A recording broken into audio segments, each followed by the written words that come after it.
You doing? decided just to wear these today. Huh? You decided just to wear these today. Wow. Just the Because race? I'm concerned about, I really think my skin's dying. You know, I took this whole thing off when I went in the bathroom, and my skin is just, like necrosis yeah, or something? yeah, which is part of that compartment syndrome. But I just a lid. So I was thinking about, like, you know how it's like people are like, oh, you got to stand up to the patriarchy, you know, the whole Metoo movement and whatever. Like, it's funny how people don't, especially Americans, it's funny how they never see their hypocrisy. Like, if you think about it, that's like, to me, that's one thing that's really hit me this year is like Jesus was against sin, but it's almost like he was more against hypocrisy.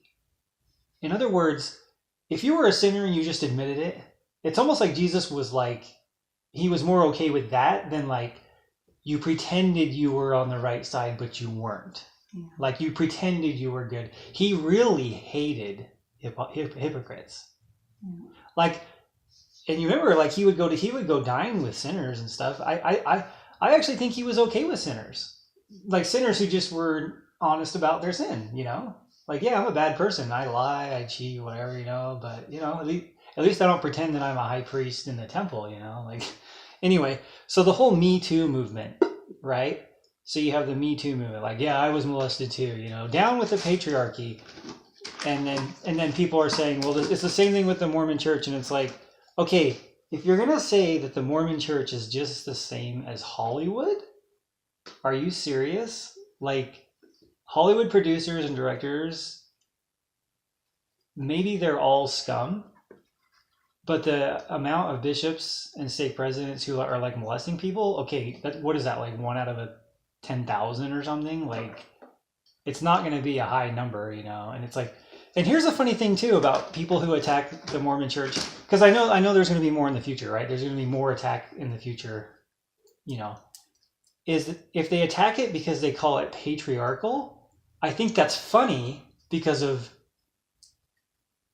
like women have such influence in our church, especially now, right? Like they have even more now than they did 10 years ago or whatever, you know.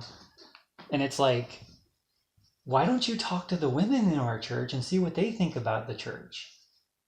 I agree that there's sexism in the church. There's sexism in the church. Sure. And there's bad men in the church. I agree with that. But to say that the Mormon church is like, it's a patriarchal church and that's all it is, it's like, no, that's not all it is. Like, there's adult women who teach seminary. There's adult women who have callings. I think the Relief Society president does more than the bishop. Yeah, well, I don't know about more. Yeah. Bishops are pretty busy. Yeah, well, seriously, it's really close. Well, they might do... You know, Shannon lives on Seabiscuit Drive. She does? I need to see if her present arrived today. But there's so many women... You know, it's like Rebecca, like my wife, you know, like she like as a man in the church, I view the women as the church. You know what I mean? Like you don't have the church without the women. So it's like, it's not a patriarchal church. It's not like a bunch of men ordering the women around and reveling in their control, you know? It's so funny. And it's the bad men in the Mormon church who are the ones who aren't following directions. If you're a man and you're being mean to the women, it's because you're not being a good Mormon. Oh man. This whole society is such a joke.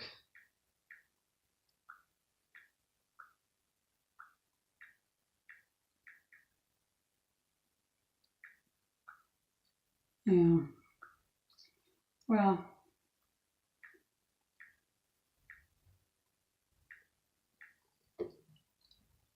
I guess we should think like Elder Holland, like we know which side's going to win. We know how the game's going to turn out. So Yeah, that's why any criticism from outside is just ridiculous.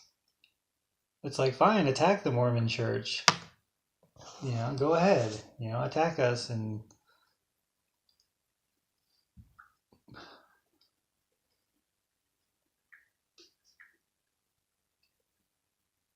there's good things about patriarchy in the church. well, the thing is, if you think about it, even the Proclamation on the Family kind of explains, there's purpose in gender, our roles. Men who are like women are gay. Huh? They're gay. If a guy is like a woman, he's gay. Yeah. And the man is supposed to be the head of the house. And it doesn't mean that that's bad. You have to have the head of the house. And I don't see that as diminishing women. I see that as they are the provider, the protector, and the presider. Right. So if he has the ability to make money and to take care of the family financially. And protect and preside. Preside means, which is true in most families, they're the ones who can be more hardline than women too, because women have a tendency to go, I don't, Yeah. We just want to nurture. We don't want to punish our kids. But men are typically more. Like there's a purpose in our differences. And if you think about it, like you say that term, like the head of the family. Yeah, that doesn't even mean anything if both the man and the woman are doing things the right way, because the woman's the head too. Because if you just think in terms of influence, if you just think in terms of influence, right? Like the mom influences her children just the same or more. It's like, and that's why I don't like the way the world does. The world just likes to label things. I have a copy of the proclamation in the office. I had it out the other day. I was trying to find some documents. I should have left it right on the desk. Because just think that was done in 1995. And it seemed redundant back then. We're like, well, of course there's the purpose family, in gender, and so President Hinckley, well, the whole Quorum of the 12 put out the family, and Dallin Oaks. That introduction of him by Rex P. Lee yesterday. I mean, I didn't know that stuff about him. I knew he was top of his class at Chicago, and that's like one of, if not the best law school, it's certainly as prestigious. That's where Barack Obama went. He's got a brain, man. But yeah. And he was president of the Bar Association, American Bar Association. And but I don't know if it was that talk or another talk where he talked about, it was adversity. And he was talking about how when his dad died and his mom had to be a single parent, and he was like 9 years old, he said that adversity we didn't like. He said, but it taught all of us how to work hard. Yeah. And we benefited from that, even though it was his mom had a breakdown. Really? She was hospitalized for a long time. Really? Yeah. She tried it was in this book Adam gave me before he left the church. It's a small book by Dallin Oaks. It's essentially telling the story of his early life. And his dad had just finished residency, was the stake president, was just starting to make money, and he got cancer. And he was blessed twice that he would live. he would recover. And he died. That happens a lot. And President Oaks was just talking about, at the time, he said the problem with people is that are giving the blessings, they're saying what they feel. They want him to survive instead of listening to the Spirit.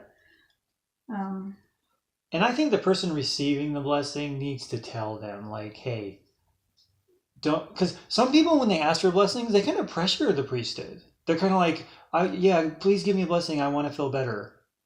Well, like, that's okay. Because if you have the faith to be healed, that's not okay. Like, if it's God's will that you not get better, then... Well, but that is a gift, though. The gift to be healed and the gift... Okay, here's what I'm saying. I think you should tell the person giving the blessing, hey, I think I'm going to get healed. I believe I'm going to get healed. But you say what you feel is right. Like, whatever the Spirit tells you to say, That's what I'm saying.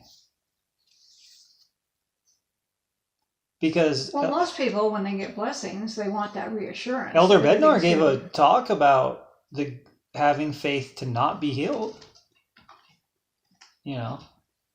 Well, that happens. He gave a talk about Gary that. gave a blessing to Larry Hamilton's father just hours before he passed away. And he knew he was going to die. And Gary just gave him a blessing of comfort. Well, think about this. What if you have the faith to be healed, but it's not the Lord's will, and you get healed? Somebody got healed, and then their life was worse after that. Well, I know a man whose son almost drowned, and they had a blessing that he would survive, and he was essentially a vegetable. Yeah, that's what I'm saying. For years. So when you ask for something, is that really what you want? Well, what I'm saying is there's a difference. Even like, what's his name in the old ward? His little boy died a year or so ago now. He was on tubes for almost 8 or 9 years, I think. Well, it's like, Kelvin Moss. It's like, all these women come out in Hollywood about being molested or sexually assaulted or approached, and it's like, is this all a script? Because they all did it within the same year, and it's like, is this part of a movement, like a scripted movement? Because it's like, if it's kind of funny that the women who are doing this are in movies that show women getting assaulted and traumatized. Well, like the Stormy Daniels thing, and everybody's talking about it on Twitter today. It's all hearsay. Well, no, it's not just that. She lied. They Right. caught her in lies, but she was telling the truth yesterday when she was saying, yes, I signed a non-disclosure thing, but now I'm disclosing it. It's like, believe me now, even though, yes, I did lie about this and I lied about that, and I didn't have a 13-year affair with him. I had one sexual encounter with him. It's like Obama. In 2006. It's like Obama is supposed to be the clean man, he never did anything wrong. And then it's almost like Trump's supposed to be the white male crazy guy. Like Clinton, we know what he did, not just the women that he raped and assaulted, but even in the White House, the same thing with JFK. He was Secret Service men were running women into the White House for him, and the press never covered it back then. Well, they knew it was happening. Here's my question. How far will Mormons support Trump? Like, if there's proof, 100% proof that he committed adultery with a porn star, should Mormons still support him? We already know that he's had... well, what would it take for you not to support him? Like, what would it take?